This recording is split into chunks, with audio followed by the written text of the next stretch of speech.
আসসালামু আলাইকুম ভিউয়ার্স, সবাইকে আজকের ভিডিওতে স্বাগতম জানাচ্ছি। আজকে আমরা যে প্রোডাক্টটি রিভিউ করব সেটা আমাদের সামনেই অলরেডি দেখতে পাচ্ছেন যে আসলে কি প্রোডাক্টটি রিভিউ করতে যাচ্ছি। প্রোডাক্টটি সম্পর্কে বলার শুরুতেই প্রথমে বলে নিচ্ছি, যারা আমাদের চ্যানেলের নতুন তারা চ্যানেলটি সাবস্ক্রাইব করে রাখুন, আর এই ধরনের নতুন নতুন ভিডিও আপডেট পেতে বেল বাটনে ক্লিক করে রাখুন। আমরা সরাসরি প্রোডাক্টটির রিভিউর দিকে চলে যাব। শুরুতে আমরা আনবক্সিং করি। আনবক্সিংয়ের জন্য প্রথমে আমাদের যেটা করতে হয় যে বক্সের গায়ে কী ধরনের নির্দেশনা দেওয়া আছে সেটা আমরা দেখি। সো তেমনিভাবেই এই বক্সটার গায়ে কী নির্দেশনা দেওয়া আছে সেটাই আমরা দেখব। শুরুতেই বলে নিচ্ছি, এটা হলো গিয়ে একটা ক্লোক ক্যামেরা। সো আপনাদের ভিতরে সারপ্রাইজ আছে, অনেক সুন্দর একটা প্রোডাক্ট। আমাদের সাথে ভিডিওটা কন্টিনিউ করেন, তাহলে দেখবেন ভালো লাগবে। অবশ্য পছন্দ হয়ে গেলে আপনিও চাইলে অর্ডার দিয়ে দিতে পারেন। সো আমি একটু দেখে নিচ্ছি। এটার বক্সের গায়ে এই পাশে দেখতে পাচ্ছি লেখা আছে আইপি ক্যামেরা। সচরাচর এটাকে আমরা স্পাই ক্যামেরাও বলে থাকি। আসলে এটা এমন একটা ক্যামেরা যেটা বাহির থেকে বুঝে যায় না এটার ভিতরে একটা ক্যামেরা আছে। সো এটা চাইলে আপনি ইউজ করলে অনেকটা ইজি ফিল করবেন যে আসলে কেউ দেখবে না ক্যামেরা আছে, এই আর কি। IP camera. এই পাশে আর তেমন কিছু নেই। আর এর পাশে লেখা আছে ওয়াইফাই ক্যামেরা। সো এই ক্যামেরাটা সম্পর্কে যদি বলি, সেটা হলো গিয়ে এই ক্যামেরাটা আপনি চাইলে বাসায় সেট করে রেখে বাহির থেকেও আপনি এই ক্যামেরাটা দেখতে পারবেন যে আসলে বাসায় বসে কী করতে পারতেছে। যেরকম আমরা 360 ওয়াইফাই ক্যামেরা যেগুলো দেখি, অথবা আইপি ক্যামেরা যেটাকে বলি। সো এটাই। আর এটা বক্সটা কিন্তু অনেক সুন্দর একটা ডিজাইন, মানে নর্মালের ভিতরে অনেক সুন্দর একটা কিন্তু ডিজাইন বক্সটা যদি আমরা দেখি। আর এটার উপরে লেখা আছে যে এইচডি ওয়াইফাই ক্লোক ক্যামেরা, আর ক্যামেরার একটু ডিজাইন এটা দেওয়া আছে। সো আমরা সরাসরি এটাকে আনবক্সিং করব। আনবক্সিং করার জন্য আমাদের সাথেই থাকুন আর দেখুন আসলে আমরা কি দেখাতে চাচ্ছি। প্রথমে আমরা যেভাবে পেলাম, এটা হলো গিয়ে ক্যামেরা। একটু রাখি, দেখি এর ভিতরে আর কি পাওয়া যায়। সুন্দর একটা বক্স, একটু রাখি। এরপরে কি আছে একটু দেখি, একটু পাচ্ছি। এরপরে দেখি এখানে কিন্তু একটা আছে, সেটা হলো গিয়ে একটা ম্যানুয়াল বুক আছে। প্রথমে যা লেখা আছে সবই চাইনিজের। আমরা একটু দেখবো আসলে ইংলিশের লেখা কোনো ভার্সন আছে কিনা। ইয়েস, ইংলিশ লেখা ভার্সন এখানে আমরা পেয়ে গেছি। সো আপনার চাইলে ইংলিশ ভার্সন যে আছে, মানে পৃষ্ঠার অর্ধেকের পরে আপনার ইংলিশ ভার্সনে আছে, সেই অনুযায়ী আপনার এই ম্যানুয়াল অনুযায়ী আপনার চাইলে এটা ইনস্ট্রাকশন ব্যবহার করে আপনি এটাকে ক্যামেরাটাকে সেট করতে পারবেন। শুরুতে আমি বলে নিচ্ছি, আমি কিন্তু এটা একবার পড়া হয়ে গেছে, মানে এটাকে কীভাবে ব্যবহার করতে হয় অথবা সেট করতে হয় আপনাদেরকে যেহেতু জানাবো, সেই জন্য আমাদের এটা একবার আমি দেখে নিয়েছি।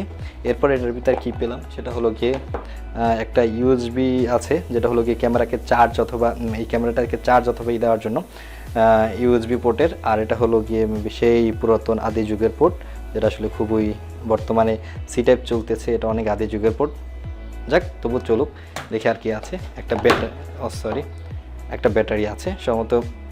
এই গইটার ভিতরে ব্যাটারি সেট করা যায়, যেহেতু এটা রিচার্জেবল, এটা ব্যাটারি প্রয়োজন, সেহেতু এই ব্যাটারিটা পেলাম। আর এটার ভিতরে কিছু নেই। আচ্ছা দেখি এটা কি, সেটা কি জানি না আমি, এটা কি হতে পারে। আচ্ছা এটা দেখি কি হতে পারে, আমি জানি না। সো এটা আমি রেখে দিলাম। সো এই ছিল আর কি এখানে যে ক্যামেরা দেখতে পাচ্ছেন, এই আর কি। এখন ক্যামেরাটা আমরা ওপেন করতেছি। এটা পলি দিয়েই করা ছিল সুন্দর একটা, যেন ভিতরে স্ক্র্যাচ না পড়ে। এটা থেকে কিন্তু কিছুই বোঝা যাচ্ছে না, দেখতে পাচ্ছেন আমি কিন্তু ক্যামেরা করতেছি, সেটার কিন্তু ভিডিও এখানে আছে। মানে এটা দেখলে বোঝা যাবে না, এটার ভিতরেই কিন্তু ক্যামেরাটা আছে, দেখলে কিন্তু বাহির থেকে দেখলে কিন্তু মোটেও বোঝা যাচ্ছে না। সো এটার এই পাশে এরকম আছে, এখানে কি কোনো সুইচ না, এখানে কোনো সুইচ না, একটা ডিজাইন। আর এই পাশে কিছু আছে, সুইচ আছে, আর এখানে একটা বারকোড আছে। মানে নর্মালি দেখতে কিন্তু অনেক সুন্দর লাগতেছে। পিছনের দিকে একটু খুলে দেখবো আসলে এটা কীভাবে কী করে। এখানে কিছু অপশন দেওয়া আছে এটা খোলার জন্য। এটা হলো গিয়ে আপনার ইউএসবি চার্জিং পোর্ট। আর হলো যে এটাকে আপনি এখানে দিয়ে তারপর হাত দিয়ে একটু খুলতে পারবেন। দেখেন একটু খুলেন, একটু নখ যাদের বড় থাকবে তারা একটু খুলতে সুবিধা পাবে। এই ছিল পিছনে ব্যাকপার্টটা খোলার পরে আমরা যেটা পেলাম সেটা হলো গিয়ে এখানে ব্যাটারি লাগাতে হবে, এবং একটু দেখি কী পাচ্ছি। এটা হলো গিয়ে মেমোরি লাগানোর স্থান। আর এটা কি জানি না। এটাও হয়তো এটার ভিতরে সাউন্ড বক্স আছে, মানে স্পিকার আছে, স্পিকারের সাউন্ড বের হওয়ার জন্য সম্ভবত এটা। আর এখানে আছে অন অফ বাটন আছে। আর এইখানে আরেকটা আছে যে সেটা হলো গিয়ে রিয়েস্টার আর লেখা আছে। আর এই পাশে ইউএসবি পোর্ট। আর এই যে QCA19, এছাড়া আর কিছুই নেই। সো আমরা প্রথমে ফার্স্টলি ব্যাটারিটা লাগাবো।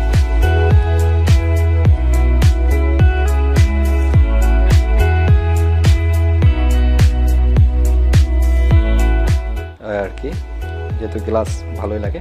সো এটার ভিতরে কিন্তু ক্যামেরা আছে, আপনি যদি এখানে সচরাচর রেখে দেন তাহলে কিন্তু সচরাচর কেউ বুঝতে পারবে না যে আসলে এটার ভিতরে একটা ক্যামেরা আছে। সো এটা খুবই একটা সুন্দর একটা পজিশন, মানে সুন্দর একটা প্রোডাক্ট আর কি। এবং এটা এখন আপনাদেরকে কিভাবে কানেক্ট করতে হবে সেটাই আমি আপনাদেরকে দেখাবো। সো সাথেই থাকুন, আর কিভাবে কানেক্ট করতে হয় দেখে রাখুন।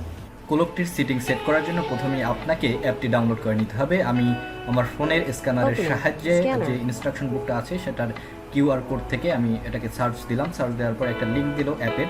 সো আমি অ্যাপটার লিঙ্কটা পেলাম এবং আমার গো টু ওয়েবসাইটে গেলাম। এরপরে আমি যেটা পেলাম সেটা হলো গিয়ে আমাকে দেখালো যে আসলে কী থেকে আমি ডাউনলোড করব। আপনার যে যার অনুযায়ী করবেন। আমি গুগল প্লে স্টোর থেকে ডাউনলোড করতেছি। সো এখানে আমার এইচডি ওয়াইফাই ক্যাম্পোটা আসলো এবং আমি ইনস্টল করতেছি। যে যার ওয়াইফাই নেটওয়ার্ক স্পিডের নেট স্পিডের উপরে আপনার ডাউনলোড হবে, এমবি আছে। সো এর উপরে আপনাকে কিছুটা সময় অপেক্ষা করতে হবে। সো আমার ডাউনলোড হয়ে গেল। এরপরে আমাকে যেটা করতে হবে সেটা হলো কিছুক্ষণ সময় লোডিং রাখে আসলে ইনস্টলের পরে। সেই লোডিংটা হচ্ছে এটা হলে যার যার ফোনের র্যাম আছে সেই র্যামের উপরে নির্ভর করে আসলে কত দ্রুত আপনাকে এটা ইনস্টল করবে। সো আমার অলরেডি ইনস্টল করা শেষ। আমি ওপেনে গেলাম। ওপেন দেওয়ার পর আপনার কিছু থাকবে সেগুলো আপনাকে অ্যালাউ দিতে হবে, নতুবা বিভিন্ন ফাংশনের সমস্যা দিতে পারে, এগুলো দিতে হবে। এরপরে হলো অ্যাড ক্যামেরা, আমাকে অ্যাড ক্যামেরা অ্যাড করতে হবে। এখানে কিছু কনফিগারেশন করে নিতে হবে, ওয়াইফাই কনফিগারেশন অ্যাড, তারপর মোবাইলের সাথে সরাসরি ডিভাইস এই সামথিং কিছু আছে, এগুলো আপনাকে সংযুক্ত করে নিতে হবে। আপনি প্রথমেই মোবাইলটাকে কানেক্ট করে নিচ্ছি। কানেক্ট করে নেওয়ার জন্য আমাকে যেখানে যেতে হবে সেটা হলো গিয়ে আমার ওয়াইফাইতে যেতে হবে। ওয়াইফাই যাওয়ার পর একটা লিঙ্ক আছে যেরকম ডিজিকে, আপনি যেটা দেখতে পাচ্ছেন এই ডিজিকেটা আমি কানেক্ট করে নিচ্ছি এটাকে কানেক্ট করার জন্য। কানেক্ট করার পরে আমাকে ব্যাকে যেতে হবে। সো আমি একটু ব্যাকে যাব। ব্যাকে যাওয়ার পরে দেখবেন এই যে কিপ সুইচ, এটাকে অ্যাপটাকে ইউজ করতে চান অবশ্যই কিপ সুইচ কিছু, অথবা আপনার ওই কানেকশনটা ডিসকানেক্ট হয়ে আবার আপনার পূর্বের ওয়াইফাই কানেক্ট চলে আসবে। সো আমি কিপ সুইচিং দিয়ে তারপর আসলাম। আসার পরে কিন্তু আমার যে আপনি যে আমরা যে ঘড়িটা দেখালাম আমি কোলকটা, সেই কোলকের কিন্তু এটা ক্যামেরা দেখতে পাচ্ছেন, অনেক সুন্দর।